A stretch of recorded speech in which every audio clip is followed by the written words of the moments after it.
Good evening, Steeler fans. Welcome to another Wednesday night here at the Steel Curtain Network. And if it's Wednesday night, it's time for the curtain call with me, your host, Geoffrey Benedict, and Shannon White here with me as always. Shannon, how you doing tonight? I'm doing great. I'm having a little bit of signal issues, so hopefully it won't affect anything. So hopefully it'll clear up. Hopefully, here with us tonight from Steelers Now, from all over the world, all over the internet, anything Steelers related. Nick Farabaugh. Nick, how you doing tonight? I'm doing really well, guys. Thanks for having me on. I've been on here before, and I always enjoy coming on, so it's always a good discussion. But appreciate you guys having me on. Gorgeous weather out here. It's feeling good. I'm feeling good, so I'm excited. Well, we love having you on, but we didn't just bring you in because we wanted to chat with you, friendly like. We brought you on because Nick was there at Steelers Rookie Minicamp. He had the best coverage of Minicamp as it was going on Twitter at Steelers Now, where he writes a great, fantastic coverage of Rookie Minicamp. Make sure you check that out if you haven't. And make sure you follow him. I believe it's on Twitter. I'll get him to plug it in a moment here, but because before we get to OTAs, before we get to all those things, he's a fantastic follow to have on Twitter if you want to keep up on that stuff. Nick, where can people follow you on Twitter? Yeah, just my last name with FB on the end. Farabaugh FB. Make sure to follow me there. All your Steelers stuff's going to be there. And banging out coverage, man. That's what we're doing. Even before OTAs start up next Tuesday. And then once that starts up, it's right off. Taking off. It's going to be crazy. That's why we had to get Nick in right now, because he's not going to be available much longer. Speaking of rookie minicamp, one thing that stood out to me is people were talking about the top couple of picks getting a lot of attention and a lot of specific attention and individual instruction from the position coaches. Did you see that? And is that something that is normal, or is that was a little beyond what we normally see? Yeah, that was very true. It felt like the draft picks got a lot more attention than the tryout guys. Now, I think some of that is partially because the Steelers have a plan of how to fill out the rest of their roster. And I think we've seen that, like XFL guys that they, Luke Barku, Akeem Butler, they signed. They kind of had an idea, I think, of who they were already going to pick with those last 5 spots they have. Mason Rudolph is back now. I mean, they kind of have these different plans, I think. And so they kind of figured probably we're only signing tryout players at these positions. I think that they looked at running back, for example, as a spot to where they could add someone, and they did add someone at running back. I think they were probably looking at linebacker as a possible place, but I think that they kind of looked at very specific positions and said, all right, we'll add here, here, and here, and maybe we'll add somewhere else if the guy jumps out that much at us, but it's hard to jump out at a 2-day rookie minicamp. And to be quite honest with you, the Steelers don't do a lot of team stuff. So they don't do a lot of 7-on-7, 11-on-11. So it's hard to make plays in football-like activities. What you're really looking for, to me, in that rookie minicamp setting is physical traits. And, maybe you have imposing size. Maybe you have really good fluidity if you're a DB. Maybe you have good speed, explosiveness. Maybe your technique's way more polished than these guys. So they want to have a chance to get, deeper in with you. Maybe your football IQ is really high. Maybe your intangibles stand out in a big way. Just those traits kind of that you're looking for that you can tell in shorts, right? Just those athletic traits and the intangible traits. I think that's what they were looking for. And then I think that they focused really on starting to get this program up with the young guys and with Broderick Jones and with Darnell Washington, Joey Porter Jr., and Corey Trice. For example, Grady Brown only worked with Corey Trice and Joey Porter Jr. He didn't work with any other rookies. So that to me said something. Trice and Porter Jr. were like attached at the hip for these 2 days, and we're just going through drills together with Grady Brown. Gerald Alexander had the rest of the guys. He's the assistant DB's coach. For O-line, Isaac Williams had the rest of the guys, and it was really just Pat Meyer with Broderick Jones most of the time, showing him this. And then, of course, he'd also slide over with Spencer Anderson. So it was the draft picks. Darnell Washington got a lot more focus to me from Alfredo Roberts. I think you saw Keanu Benton get a lot more work from Carl Dunbar. I think, there are these specific distinctions that you have with draft picks, and I think you got a lot of them. Denzel Martin was working on moves specific to Nick Herbig's game. He was working with all of the guys that were there for outside linebackers, but you don't just work on long arms with, randomly, like for a guy that doesn't have a lot of length.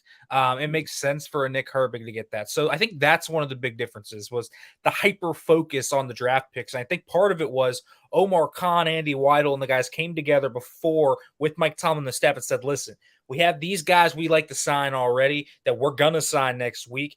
Let's look at these positions that we want. So, for example, Eddie Faulkner, keep an eye on these rookie tryout guys because we don't have a draft pick. You don't have an UDFA right now, but we want to add to that room. So let's look and see if one of these guys catches your eye, and Alfonso Graham obviously caught their eye.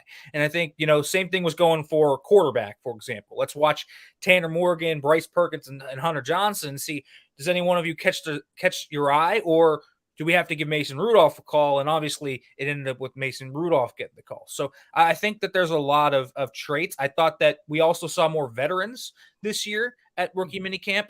Bryce Perkins, Nick Boyle coming in, even some XFL guys that we saw between, Panasuik and Hakeem Butler was reportedly supposed to be a rookie minicamp tryout, but then they just decided to kind of skip that part.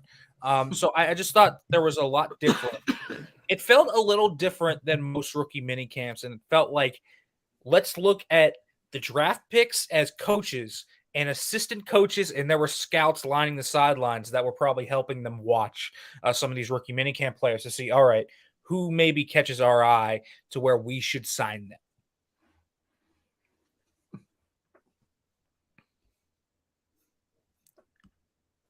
Oh, I think Shannon might have frozen. Yeah, I think he did. Oh, I'm back. Can you hear me? Yeah, we can. We got you. I'm still losing signal. I don't know what's going on. Nick, great coverage of the rookie camp. Enjoyed every minute of it. You kept us up to date. I got a two-part question. Which players, if in any way, because I know it's hard to tell at rookie camp, stood out to you in a positive way? And then who stood out in a negative way, or maybe didn't look quite as good as you expected? Yeah, I think first of all, positively, I heard a lot of people say Darnell Washington struggled. I thought it was just general rookie stuff. I thought Alfredo Roberts was just really hard on him.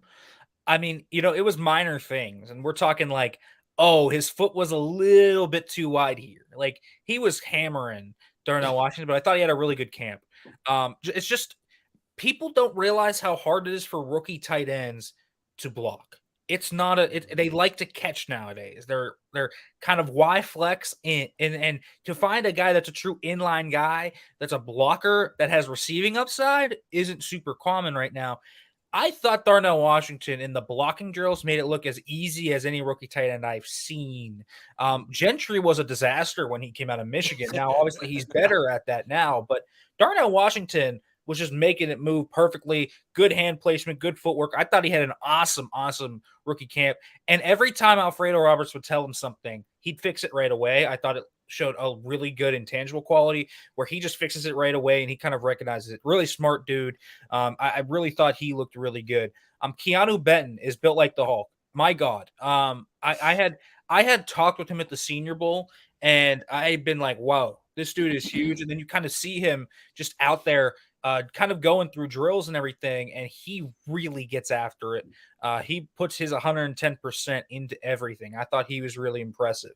I really thought that when you look at that running back room, I thought you had Master Teague stand out. That's a name that I really want to highlight, is because he's one of those guys, that's kind of a veteran, and is already on the roster that they just kind of float in there. He was there, and I thought he actually had a really good camp. The 2 days. They did pass pro drills. He was by far the best pass pro guy there in terms of just IDing where to go and everything. There's a real opportunity for Master Teague here to be that running back 3 and replace Benny Snell. I think that's something to look at as we go through training camp. I thought he got off to a nice start for that. I thought Broderick Jones basically did nothing in terms of actual drill repping, and by that I mean it felt like Pat Meyer made him do one rep and was like, no, here's what we're going to fix with your technique. I thought it was all about laying out to Broderick Jones, here's what we're going to fix, here's what we're going to fix, here's what we're going to fix. He got a lot of specific technique training that I talked about on Steelers Now, but from his footwork to his hand usage to kind of his head, everything from his stance. It was all kind of interconnected. And I think it's a big part of their plan. They were teaching him independent hands, which is Pat Meyer's main philosophy, one-handed punches, that two-handed punching. So they were teaching him a lot of the technical stuff. And Pat Meyer's always been a quality over quantity guy. I thought that was really evident with Broderick Jones. In terms of negative guys, I thought the quarterbacks were pretty bad. And I think that's indicative of not having Bryce Perkins or Johnson signed and the fact that they called up Mason Rudolph. I didn't think Tanner Morgan was very good in terms of actually being, throwing the football. I thought he was really good from a leadership standpoint, but I wasn't impressed from an arm strength or arm talent perspective. I thought that you really saw those quarterbacks struggle. And I think that's part of the reason they called Mason Rudolph, because they have that security blanket. I thought the receivers in this crop, man, I wasn't really impressed with them. They were kind of working in and out of their breaks. No one really stood out in a big way there, which I thought was a little disappointing, because I think there was an opening there for someone to maybe slide in, even with the knowledge that you probably knew Hakeem Butler was going to get signed. But I think, someone could have stood in there. As far as draft picks, I thought all the draft picks looked fine. I thought Joey Porter Jr. Kind of started out a little rough. And the reason I say that is because he has this really bad false step issue that shows up on his tape. And Grady Brown told him about 7 times in practice, get rid of that false step.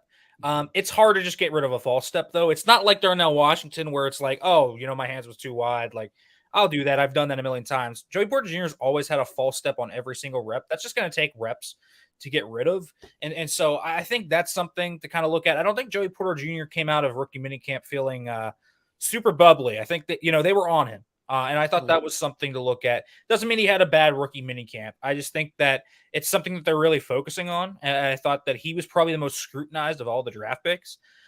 Nick Herbig also, I thought Denzel Martin was really hard on him. Just kind of trying to teach him how to overcome his lack of length on the edge, because they do want him to play edge a decent amount. So I thought that was something to kind of look at. And also he was starting to learn some off-ball concepts. You can tell it's a struggle for him still. That's going to be his first time playing truly in an off-ball role. So it's an adjustment for him. You can tell it is. So I think that's going to take a little bit of time to get to speed. Again, it's kind of really hard to have a bad rookie minicamp. You're just really in shorts doing techniques things. So I wouldn't call any of those guys bad in terms of the actual. It's not like anybody had bad effort. I thought all of them had good effort. And that's really what you're looking for from the draft picks. And maybe how quick they learn things. Joey Porter Jr. was clearly learning what his false step was and how it manifests itself. And I think that's kind of what the point was of these 2 days, was like, here's where it happens. Here's where it's going to hurt you. Here's how we're going to fix it. And so I think that's just something that kind of pops up. So I don't think anyone had like an atrocious minicamp that's on the roster anyways.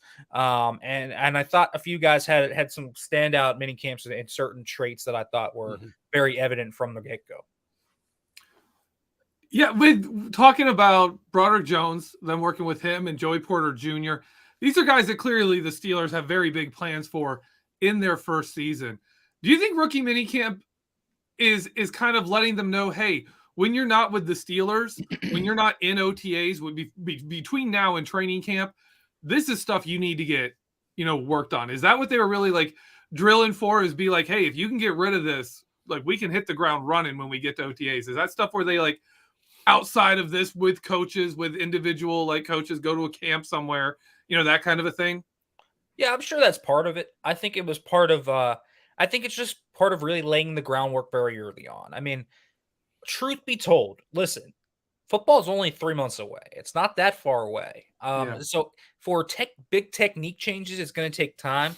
But for an offensive lineman and a cornerback, specifically when you're talking about JPJ and Broderick Jones, that takes time, man. Like, it's just hard to rebuild a kinetic chain. For example, Broderick Jones, they're trying to get rid of his kind of flare out on his left leg. What I mean by that is when he kick steps, he picks up his left leg and flares it out instead of just sliding with it.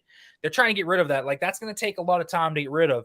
He's a two-hand puncher. He's going to learn how to one-hand punch. Remember last preseason when everyone said, My God, in that Jaguars game, this offensive line is going to be awful. And then they improved Mhm. steadily over the year because they had kind of adapted to what Pat Meyer wanted.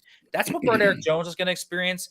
I keep telling people right now, Broderick Jones is going to struggle early on in his rookie season. I guarantee it. If he is starting, he's going to struggle. But he'll get better and better and better as the season goes on because he's going to just have a lot of technical adjustments. I think, part of it is, okay, yeah, you can, in that month that you're gone, yes, work on this, work on your hand uses, work on this footwork, get rid of that false step, kind of do this in zone coverage for Joey Porter Jr., stuff like that. But I think specifically it's, okay, let's lay the groundwork so by week 1, you're not unplayable and you can work through these things while you're still inconsistent. And then by week 10, you're hitting the ground running because they did this last year in a very similar way to Kenny Pickett. And Kenny Pickett obviously came in his first 4 or 5 games, looked awful. And then the second half of the season was like a different quarterback. And I think that's kind of what they're trying to set up here is if we have to play a rookie early, we're going to go with the warts, but early on, we're going to set you up for success in that back half of the year. I was wondering as they brought in like a Jordan Bird, and of course they signed Alfonso Graham as well. I think both of those guys are going to be counted on more as kick returners than they are, running back or wide receiver. Because I know Bird's, listed as a wide receiver and Graham's considered a running back. Did they do any of those kind of drills? Did you get a chance to see if they kind of got a burst or, some elusiveness where they might be effective kick returners? Yeah, no kick return drills. All we got really in terms of special teams was long snappers, kicks, of course, and then punts. And that was just the specialists. So punters face no pressure, kickers face no pressure, long snappers face no pressure. So it was just the basics, right? Okay, can you kick the ball through the uprights from this distance? Mm-hmm. What's your hang time? What's the long snap consistency? That's kind of what you got. And for returners, you didn't get anything. They were working on their positional drills. But I think you could tell kind of athletic traits. On film, I'll say this. I think Alfonso Graham has good explosiveness. I think Bird definitely has explosiveness. I think he's got better explosiveness than long speed. I think that was really apparent. Jordan Bird is out of those receivers I talked about, not really a receiver. He's kind of an offensive weapon. He's a guy that gets a lot of jet sweeps, design runs, screens. He's kind of a slot receiver, running back-ish type. I don't know. You think about kind of how Ray McLeod was used at Clemson. That's kind of how I would describe Jordan Bird in terms of usage. But yeah, he's got good short area quickness. He's got good burst. But I don't think we know anything about the return game right now. I think we will learn that next Tuesday when we finally will get the kick kind of coverage. We're going to finally get a rotation of guys to look at in terms of who's punt return, who's kick return, and what they kind of look at and their consistency and so forth. So I think that's a next week question because rookie minicamp is just about laying down the basics of your position, and they don't really go into specialty positions. Like the slot corners weren't working in slot cornerback drills; they were just working with the corners. They'll do that specialization. I think starting in OTA. Now you talked about Darnell Washington, them working with his hands, his feet, like details of his technique. Could you tell whether they were working on him to be more of an inline blocker? Are they trying to get him into that role quicker, or was it just general blocking? No, it's inline blocking. It's how can you kick a defensive end's behind? And I think that's kind of what it was. And I think, Alfredo Roberts at one point kind of yelled during individual drill, you're going to be blocking edge rushers at some point. You're going to be doing that. They were working split flow zone blocking with him where he just kind of crosses the formation. They were working a lot of different things with him and kind of getting him ready. Blocking in space is not an issue with Darnell Washington. Everyone knows he can do that. He's a really good athlete. He can get out in front. But it was, how do you put your hand in the dirt in a 3-point stance and just go? I think that was kind of the thing, and he did that. But I think, the Steelers want to make sure that they teach him everything possible there because I think he's going to be the tight end too in terms of blocking. I think he will be that. And I think, they're trying to lay the groundwork for this blocking part of his game because I think they feel the most confident about that, and they should feel the most confident about that because I think they're going to build upon this as they go into training camp and say, all right, Let's now try to make you a weapon in the passing game. And let's see what we can do in terms of that. And we can make you multi-dimensional to where when he comes on the field, you don't just have to be worried about him blocking. You have to be worried about him going out up the seam and making catches. And I think, that's going to be something they're going to work on, but they worked purely on his blocking this week. And I think that was by design. Again, I think, it's part of that kind of success I talked about with, Broderick Jones and Joey Porter Jr. is, all right, well, what's Darnell Washington's strength and what's going to get him on the field? His blocking. And then by week 10, we hope his receiving ability is going to keep going up, and that's where he'll be by the end of the year. I think that's kind of what the Steelers do with the step process in their building for these rookies.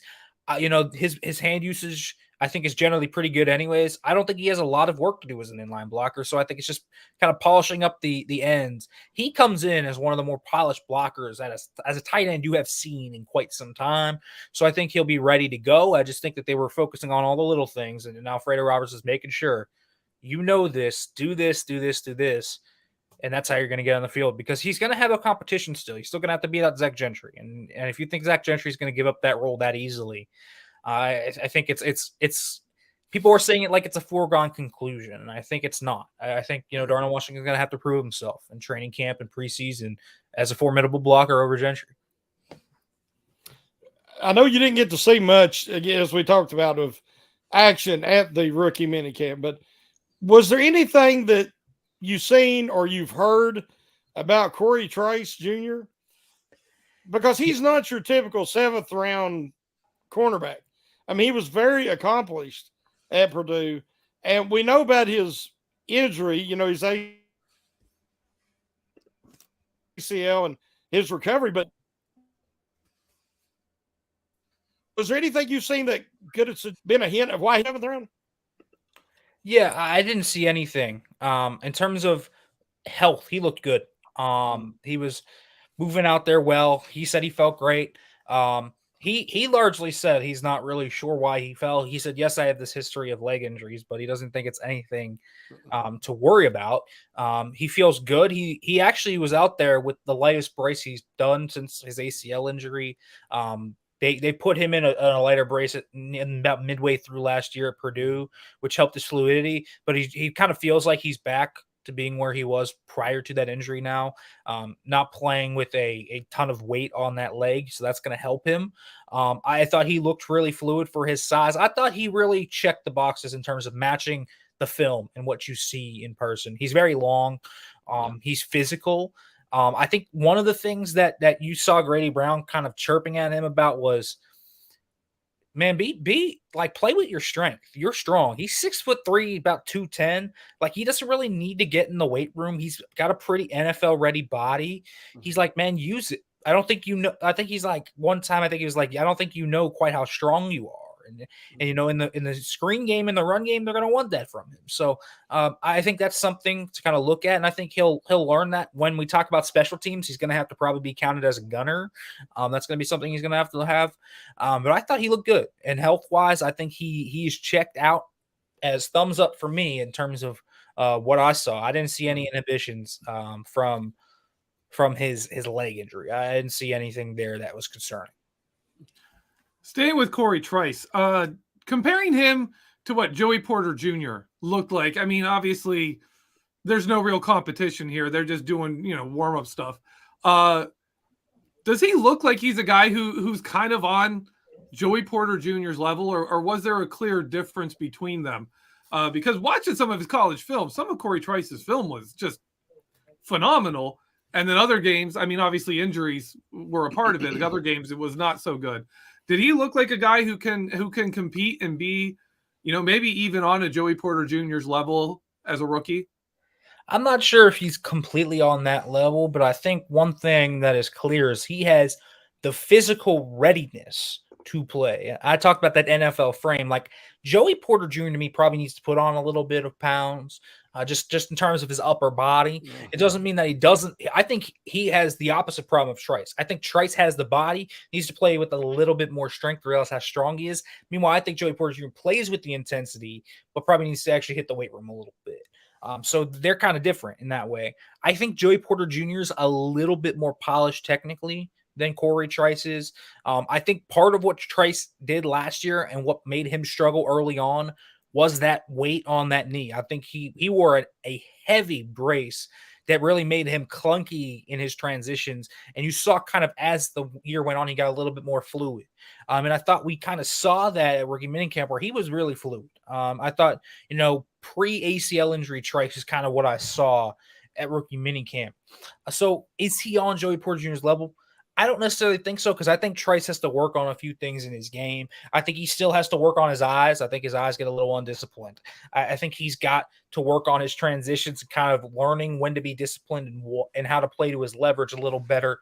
But he's a good player, and I think he's going to be better than a 7th-round draft pick. I'll say that. I think, this is like if Corey Trice had been drafted in the 3rd round, no one would have batted an eye. I mean, he's that type of talent. So I don't know if he's on a Joey Porter Jr. level. Because Joey Porter Jr. is such a unique player with his length. Trice has good length. He has about 32-inch arms, but Porter Jr. has 34-inch arms. That's truly special length for the position.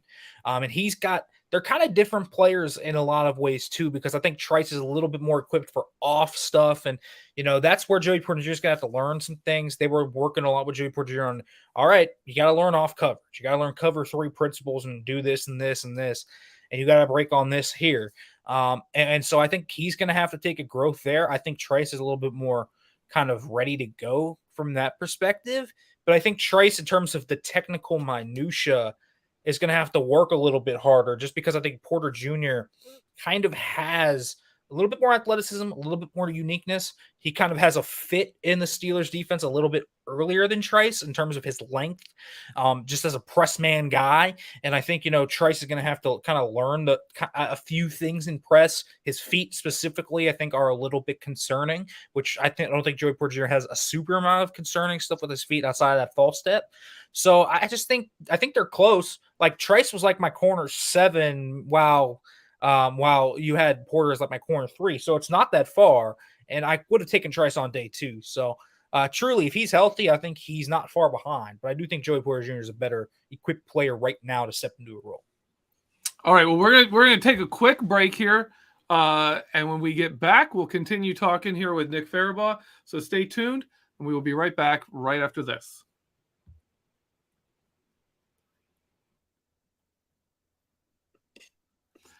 And we're back here on the curtain call here with our special guest, Nick Farabaugh. Shannon, you're up, bud.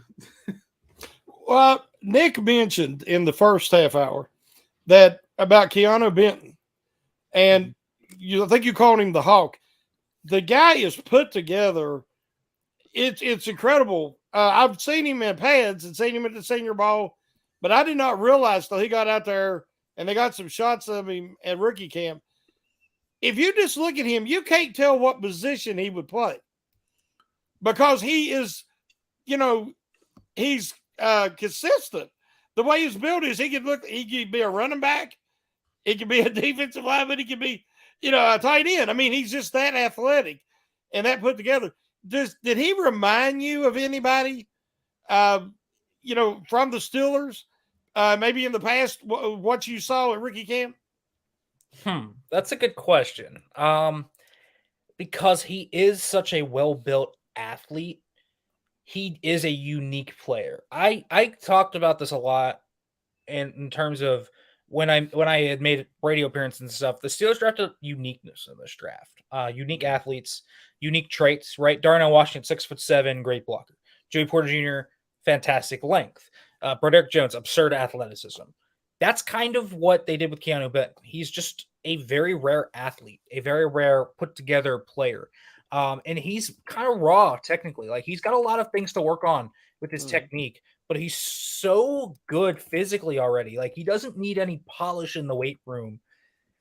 And I'm not sure if there's a lot of guys in the past that fit that mold for the Steelers, right? Because he's not quite Brett Kiesel, because he's not going to play the same way Brett Kiesel does. He's not like the guy he could grow into eventually it's kind of tough because he's going to start out at nose and he's probably going to end up being a 5 by the end of his career. Like that's what he could do. There's just not a lot of guys that can do that in the past because that's a very newer thing in the NFL, moving up and down the line and fitting that guy in. He's going to play probably 3 tech 2 this year. If I were to liken him to someone, it probably is Larry Ogunjobi. I think he's kind of similar to him in a few ways, with his explosiveness, his build, some of his pass rush moves and how he wins. We're not talking about big snack. We're not talking about that. That's a different era, a different type of guy. And he's not quite Aaron Smith either, right? Aaron Smith's a different type of player. They're just different players. So if we're kind of talking older players, he's not Stephon Tuitt. He could grow into I think that could be maybe his ceiling-ish type player. If he develops his pass rush ability and his ability to take on double teams, like that's the type of magnetism and pass rush upside he has to be like a Stephon Tuitt-like player. I think that's an interesting comp. But I think he's kind of similar enough to Ogunjobi was in the beginning of his career because Ogunjobi now is a 3 tech, 5 tech, and play 7, right? He can play nose, but he's kind of a different player than he was when he came in the league. But when he came in the league, he was a nose. And I kind of look at that mold and say it's a more modern type of mold the Steelers have. Started with Javon Hargrave, and I think I don't think he has quite the same traits as Hargrave does, which is why I don't kind of throw out that comparison.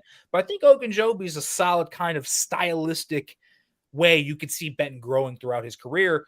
And I mean, he's going to be a good mentor to him. I'll say that. And so I think that's kind of the guy you're looking at right now. And I think Benton is ready from year 1 to be a good rotational piece. He'll compete to start at the nose. I think he could definitely win that job if he can prove he can take on double teams well enough. But he's just built so well physically right now. And Ogunjobi was a lot that way when he came in the NFL too. Real physical, really athletic, just had to work on the technique. And I think, how he develops that technique is going to determine his ceiling and floor. Now you're talking about he doesn't quite have a match with the Steelers. The more I've watched of him, he reminds me of kind of the one techs that they would put next to like Warren Sapp in Tampa Bay. Right? Like kind of you're not really a nose tackle, but you're there to really just be a physical brute force kind of guy. Do you think he fits more of a 4-man front where you kind of have like a 1 and a 3 kind of that, those fronts where you have a clear pass rusher and a clear just beef guy? Do you think he fits that kind of a mold well? Yeah, he could. He can play out from 5 to nose, as we said, but I don't think his best fit's going to be as a nose when he finally gets going, when he develops a pass rush kind of plan, when he develops to be able to take on a lot of those double teams, right? Because Cam Hayward was similar in that way. I've had people ask me if he reminds me of Cam Hayward. That has actually been a comp I've heard many times. I've heard the Cam Hayward comp a lot. I don't truly see it. I think Cam is a very rare player, and you are really putting him in rarefied air there. But I think that he can have a similar trajectory. So what he reminds me of, when we're talking about odd front fits, great fit. Just awesome fit. Sub package 3 tech, good fit. Doesn't really have to worry as much about those double teams, can just pin his ears back, use his explosiveness, and run after the guy. I think that's a good fit for him right now. When we're talking about ceilings and what his ceiling is, my comp as a ceiling, and this is best case scenario, I am not comping him in terms of what he will be or what I believe he will be. But if he works out to be his ceiling, we are talking about a player that can be a Chris Jones-like player. That's what I see. I see Chris Jones-like player in terms of what he can be if he develops perfectly. Everything goes right. And I mean, everything has to hit the bell whistles, right? But I think a good, realistic comp for his style right now is someone like B.J. Hill. I think that's a good comp for him. He plays with the Bengals right now. If you know B.J. Hill, versatile front guy, good, very, very big build, kind of like Keanu Benton, really explosive off the line of scrimmage, fits a lot of different hats, and so he plays a lot of snaps, and he's a 3-down lineman for them. He's a depth player for them right now, but he could be a guy that's really fun. I look at Keanu Benton, and there's just a lot of – he's going to be a run stuffer first, I think, to come on. and then he's going to have pass rush upside. There's a lot of guys in that mold that I can name recently. Kenny Clark is one that comes to mind. Jeffrey Simmons was that way. Yeah. Chris Jones obviously is one. He just fits in that mold. It's kind of the in on vogue style right now. If you can get a D lineman like that, and that's what Keanu Benton could be. But I think BJ Hill's a fair comp in terms of what he does stylistically and keeping expectations in order. If he wants to go, if he gets to his ceiling, again, I think he could be one of the best D linemen in the NFL. But I think that's going to be the question. Does everything hit the bell whistles? Does he become a really polished technician? Because he has all the physical tools, man. They're all there. I think it's just the question of if he's going to hit them. And I think that's a lot of this draft for the Steelers, too. Just overall, they drafted athletes and talent. I think they have a lot of polishing to do up on a lot of these guys in terms of technique, but their ceilings are like this high. Well, we already got other areas that Steelers are really needing right now would be a coverage linebacker, off-ball linebacker, and somebody that, maybe at edge 3 or edge 4. Well, obviously, if somebody from this rookie camp, it'd be edge 4. But would a guy like Tyler or David hear anything about their performances? So I think Shannon asked about Tyler Wiltz specifically. So Pitt guy, obviously. Tyler Wiltz is interesting. Undersized guy, played the star linebacker at Pitt, though, and he is a very athletic player. So I think that's one thing that sticks out about Tyler Wiltz. I thought he looked solid. Tyler Wiltz is a guy that I think probably should have signed somewhere. I get his size isn't great, and he, has had an interesting journey. He was JUCO to Missouri State, up to Pitt finally. Had a really good year at Pitt, though. Very good in coverage, very quick. Kind of a weird hybrid. He's like 5'11", 235. So I don't know what to do with him exactly. If you are looking for a sub-package dime backer, I think it could work. Special teams probably is his in, but he could even work the safety probably eventually if he can slim down a little bit. He's an interesting player. I thought he looked solid. I don't know. Maybe the Steelers circle back around and sign him. I think clearly they're looking at linebacker options, obviously with Quan Alexander coming in. So I think it's interesting to see. I think they're looking at athletic kind of guys that have fit coverage linebacker molds before. I think Wiltz fits that. I'll tell you what, they had an absolute hulk of a dude. His name's Orion Vance from Iowa State. This guy was huge and just massive. When we were talking about camp tryouts, and I talked about that uniqueness in terms of signing them, like he stood out. He was 6'3", 250, and he was every bit of it. He might have been taller than 6'3", to be quite honest with you. But he was physical. They would hold the bags out just for these guys to hand strike, and he would knock the coach back. I thought it was very impressive power. So I think he's interesting. He's a downhill thumper, though. Maybe not something they need. They have a lot of downhill thumpers in that room between Landon Roberts, Mark Robinson, and others, Tate Crowder. But I think, those tryout linebackers were interesting because I thought they were very coverage focused, and they were working a lot of coverage focused drills, which I think to me showcases kind of what they're looking for. I'm not sure that they truly believe right now that they have their dime linebacker on the roster yet. I think Quan Alexander would be the dime linebacker should they sign him. Not because necessarily he's a great coverage linebacker anymore. I just think he has a lot of experience from being in San Francisco to New Orleans in that role, kind of as that dime linebacker, which is why I thought that visit was very intriguing because he has experience in that role. So I think, they're looking for that guy. I thought Wiltz could maybe be an intriguing signing. I think they could use another linebacker or two. They don't have a ton of inside linebackers right now that are like super intriguing. I think they have 7 on the roster, but I'd like to see another one in there. I'd like to see another young guy or a vet. I think they need to round that out a little bit more and give it a little bit more finality right now. It just kind of feels like a bunch of names that they just signed that they just kind of threw together and mashed together. I would like to see a few guys there. Maybe 2 more come in just to kind of compete at that spot. I think if you get 8 or 9, I think that's kind of a good spot for that heading into training camp. Nick, this has become one of my concerns about this team is that inside linebacker position. Takes you a little bit to like 2018 where the team looked really, really good until they got into the season. And the inside linebackers were a huge problem that caused the defense all kinds of fits all year.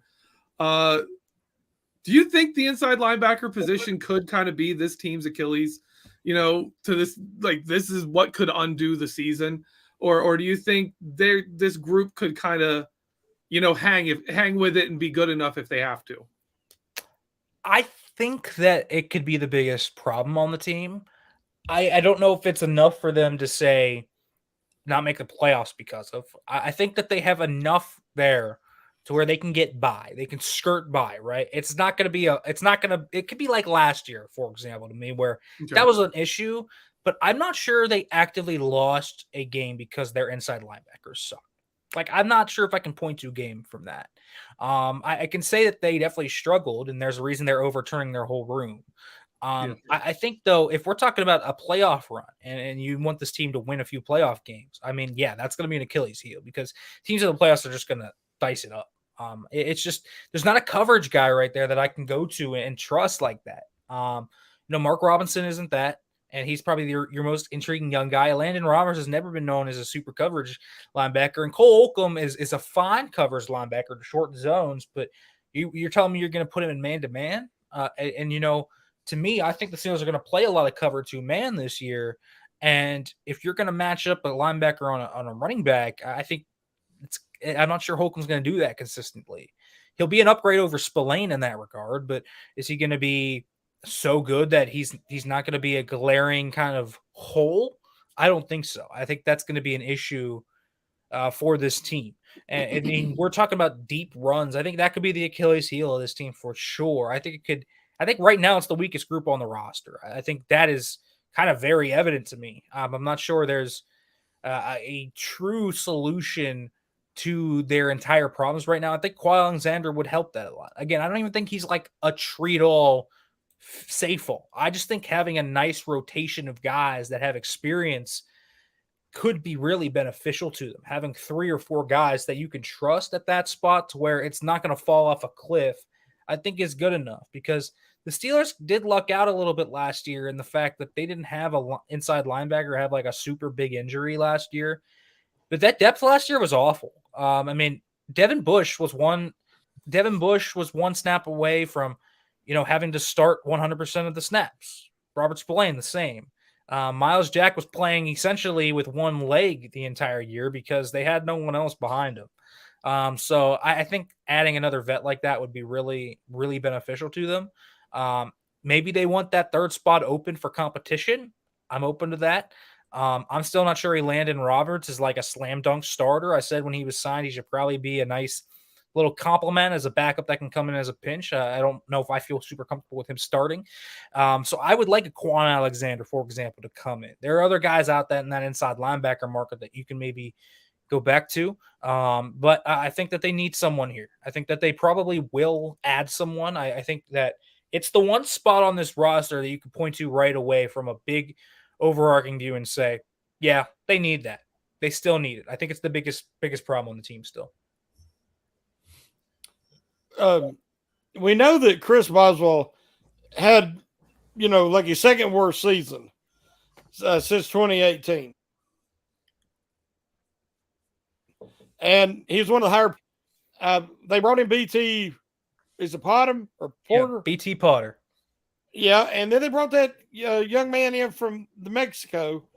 And what did they look like at camp? I mean, you need some camp legs to keep Boswell from getting worn out. But if he starts struggling at camp or in the preseason, how did these 2 kids look? Yeah, I mean, listen, I thought Potter was pretty interesting. He has a big leg. I thought that was pretty apparent. The leg is there for sure. The accuracy was a little spotty. And that's kind of indicative of what also happened at Clemson. He was a kicker that could give him a lot of range, but sometimes could be a little inconsistent. Kid from Mexico has a great leg. That was clear. Again, accuracy a little all over the place. So I wasn't like super impressed by either of the kickers. I didn't think like, oh, that's going to be the guy to usurp Chris Boswell. I understand Boswell kind of struggled last year and probably had his second worst season. But I often am not completely able to write off kickers. I think kicker is such an interesting position because it's so mental. It's the most mental position in the NFL to me. I don't think there is a more mentally inclined position than kicker. And so, maybe Boz just needed a reset at the end of the year. And I don't know what was going on there, whether maybe he was fighting through a little injury or what was happening. But I think it's pretty clear that Boswell should be trusted mostly thanks to his history. They brought in Potter, obviously, as open competition. So they let Chris Boswell know, listen, man, you don't get it together. Like, we are ready to replace you. I'm just not sure that there's a guy there. And I'm not writing off Chris Boswell. I think it's a little early to do that. If he starts to struggle throughout camp and preseason, I think that's then fair to kind of start to question. But, we're at a spot here where we have seen Chris Boswell kick at an extremely high level more often than not. And the rough patches he has gone through have mostly been attributed to outside conditions.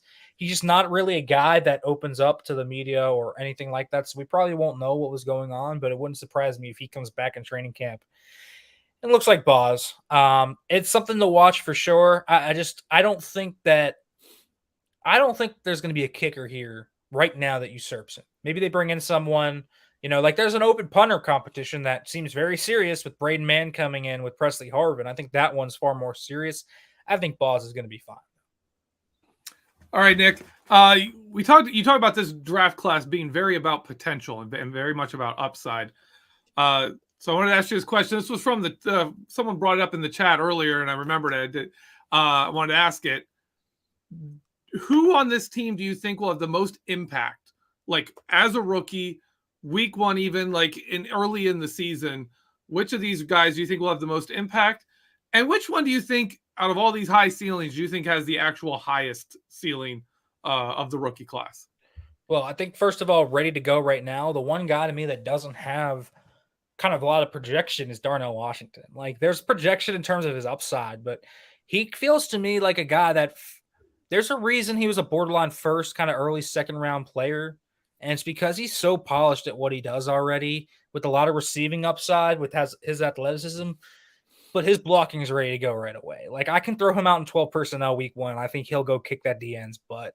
I really feel like that. So I feel like he's, in terms of immediate gains, he'll be ready to go. Broderick Jones might start week one, but I'm not expecting him to play all that well week one. Like, same with Joey Porter Jr. Like, they'll take their lumps. I truly believe they're going to take a lot of lumps this year with this rookie class. Keanu Benton's going to have reps where he just gets washed out by double teams. Like, that's going to happen. You're going to see a lot of these guys just kind of have ups and downs, and you're going to probably be yelling at your TV a little bit at them, but that's fine. Darnell Washington, I don't expect you to do that a lot at all. I'm not sure he's going to be like a super big factor in the passing game, but in the run game, he's going to be a monster already. I think you can do a lot of cool things with him just right from the outset. So that's like your immediate guy to me. I think he could be right away, boom, go. As far as high ceiling, it's Broderick Jones. It really is. And the reason I say that is because he just has the physical makeup of few offensive tackles. His athleticism is so special. He's got when we're talking about athleticism, we're talking like Trent Williams, Tyron Smith level athleticism here. I mean, that's the type of athleticism he's got. He's got absurd lateral agility. You see reps on tape where he gets beat to the inside and somehow cuts them off just by sliding 2 steps. I'm like, how do you do that? And it's because his athleticism is insane. And that will heighten his floor a little bit right away. If he didn't have that athleticism, I would say he's not playing year one. And I also don't think he would have been a first-round pick. He might have been a first-round pick, but not worthy of trading up top 15 pick had he not had that athleticism, because it heightens his floor and it kind of widens his gap for air, right? Because he's going to be able to recover a lot easier than a lot of guys that don't have that athleticism. So to me, he's just kind of a guy that if he gets the technique down, man, we're talking about a cornerstone left tackle that can go to Pro Bowls and get all pro selections. That's the type of ceiling he's got. Obviously, there are a lot of high ceilings in this class to me in terms of players, but he sticks out. He is a freak. And even apart from all these other guys that the Steelers brought in, he is a special athlete for his position, and his pedigree is all there to kind of speak it for you. Shannon, you got any specific questions you're still looking to ask? I had one more. Okay, go for it. Spencer will be playing all 5 positions on the offensive line. But at rookie camp, were they working with him at tackle, or did you get the feeling they're looking at him at maybe center, or maybe being that ultimate versatile offensive lineman?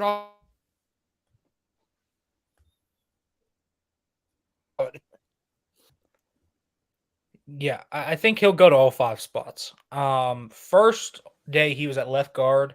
Second day he was at right tackle. That's kind of what he will be. That was only 2 days. First day of OTAs, he might be at center. It wouldn't surprise me, but I think he's going to play just about everywhere. They drafted him specifically because he has played all 5 positions. He has versatility that few guys have in any class. And so they're going to teach him different techniques from different places, and they're going to make him learn all the spots because he's a really smart dude and he has done it already. So you don't really have to teach him the kinetics of it because he's done that. I think you kind of look at it and say, if he's going to make the roster, he's going to play at least 3 out of those 5 positions really well. And so, they start him out at left guard and right tackle. I wonder why those first 2 positions. If I'm not mistaken, left guard is his least snap position in terms of his college. I think right tackle was his second least. So that makes sense. I think they're trying to build that up a little bit. I expect center. I think he'll get a lot of work at center as this kind of process goes on. I just think that they're looking for a backup center right now, and they need one, unless they're counting on James Daniels or Nate Herbig being that. I don't know if they are, but I think Anderson right now is kind of starting to build things up. He's going to be a really versatile guy, could play all 5 spots. Kind of the fact is he's kind of like John Leglue in the fact that he can play kind of wherever you want him to play. So yeah, he's interesting to me. He's not quite Kendrick Green. I've seen a lot of people say, oh, he's Kendrick Green 2.0. He's a little different than Kendrick Green because he's got more length than him. He's played a lot more positions than Kendrick Green. He's got a lot more versatility, and he's not like landlocked into spots. So I think I'm interested to see how he performs when we get the live reps kind of at different spots and where he goes and where his best spot actually is. But yeah, they're moving him all over the line. So it's off to the races. That's clear. All right, Nick, I got one final question for you.